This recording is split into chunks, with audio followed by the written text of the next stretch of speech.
ರಾಜ್ಯದಲ್ಲಿ ನಡೆಸ್ತು ಅಂತೇಳಿ 40% ಸರ್ಕಾರ ಅಂತಕ್ಕಂಥ ಮುಖ್ಯ ಕಾರಣ ಆಗಿದ್ರೆ ಅದು ನಮ್ಮ ರಾಜ್ಯದ ಬಿಜೆಪಿ ಸರ್ಕಾರ ಅನ್ನೋದನ್ನ ಈ ಸಂದರ್ಭದಲ್ಲಿ ನೆನಪಿಸಲಿಕ್ಕೆ ಬಯಸ್ತೇನೆ. ಆದ್ರೆ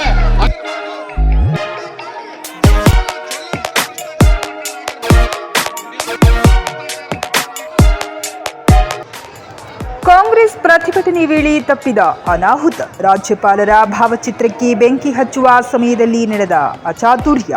ಬಾಗಲಕೋಟೆ ನವನಗರದ ಜಿಲ್ಲಾಡಳಿತ ಭವನದ ಬಳಿ ನಡೆದ ಘಟನೆ. ಪ್ರತಿಭಟನೆ ವೇಳೆ ಕಾಂಗ್ರೆಸ್ ಕಾರ್ಯಕರ್ತನ ಶರ್ಟ್ಗೆ ತಗುಲಿದ ಬೆಂಕಿ. ತಕ್ಷಣ ಎಚ್ಚೆತ್ತು ಬೆಂಕಿ ನಂದಿಸಿದ ಪೊಲೀಸರು. ಬೆಂಕಿಯಿಂದ ಗಾಯಗೊಂಡ ಕಾರ್ಯಕರ್ತನನ್ನು ಆಸ್ಪತ್ರೆಗೆ ರವಾನೆ. ಬಾಗಲಕೋಟೆ ಜಿಲ್ಲಾ ಕಾಂಗ್ರೆಸ್ನಿಂದ ಹಮ್ಮಿಕೊಂಡಿದ್ದ ಪ್ರತಿಭಟನೆ.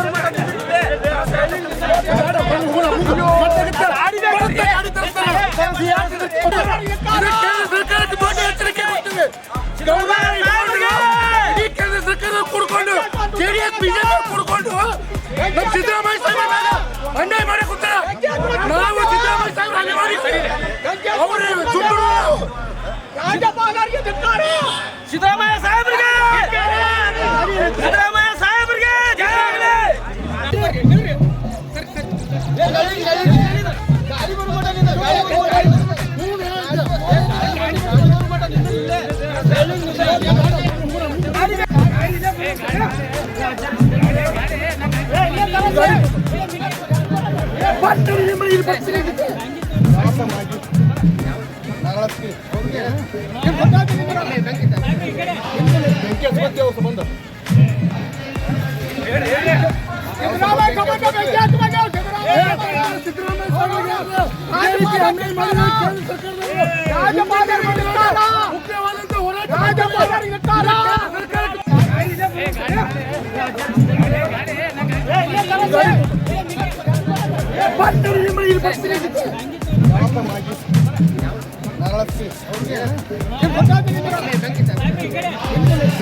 ಖಂಡಿಸಿ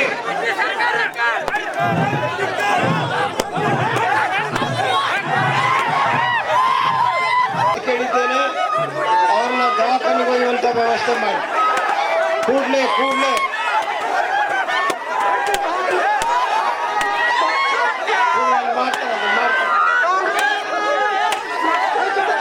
ಈ ಸಂದರ್ಭದಲ್ಲಿ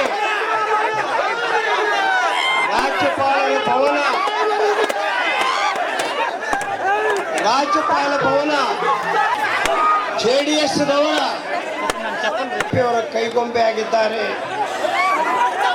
ಎಲ್ಲ ಕಾನೂನುಗಳನ್ನ ಗಾಳಿಗೆ ತೂರಿ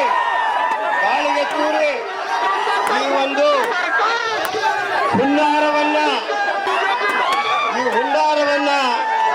ಮಾಡ್ತಾ ಇರ್ತಕ್ಕಂಥದ್ದು ಖಂಡಿಸಬೇಕಾಗಿರ್ತಕ್ಕಂಥದ್ದು ನಮ್ಮ ಕರ್ತವ್ಯ.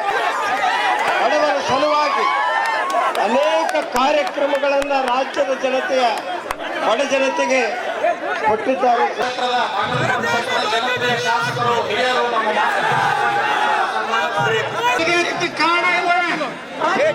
ಸನ್ಮಾನ್ಯ ಸಿದ್ದರಾಮಯ್ಯನವರ ಯಾವುದೇ ಪಾತ್ರ ಇಲ್ಲ ಎಂದು ಕೂಡ ಅನೇಕ ಜನಾರ್ದನ್ ರೆಡ್ಡಿ ಅವರ ಭ್ರಷ್ಟಾಚಾರ ಪ್ರಕರಣ ಆಗಿರ್ಬೋದು, ಮೊಟ್ಟೆಕಳ್ಳಿ ಶಶಿಕಲಾ ಜೊಲ್ಲೆ ಅವರ ಭ್ರಷ್ಟಾಚಾರ ಪ್ರಕರಣ ಆಗಿರ್ಬೋದು, ನಿರಾಣಿ ಅವರ ಭ್ರಷ್ಟಾಚಾರ ಭ್ರಷ್ಟಾಚಾರ ಪ್ರಕರಣ ಆಗಿರಬಹುದು, 2,000 ಬಾಕಿ ಇದ್ರು ಕೂಡ ಅವುಗಳಿಗೆ ಲೋಕಾಯುಕ್ತರು ಪ್ರಾಸಿಕ್ಯೂಷನ್ಗೆ ಪರ್ಮಿಷನ್ ಕೇಳಿದ್ರು ಕೂಡ ಅಂತ ಕೇಸುಗಳಿಗೆ ಪ್ರಾಸಿಕ್ಯೂಷನ್ಗೆ ಪರ್ಮಿಷನ್ ಅಣ್ಣ ಸರಿ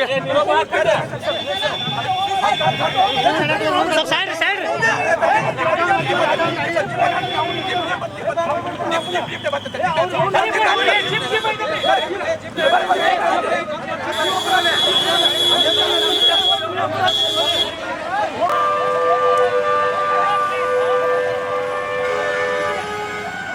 ಸರಿ ಸರಿ ಸರಿ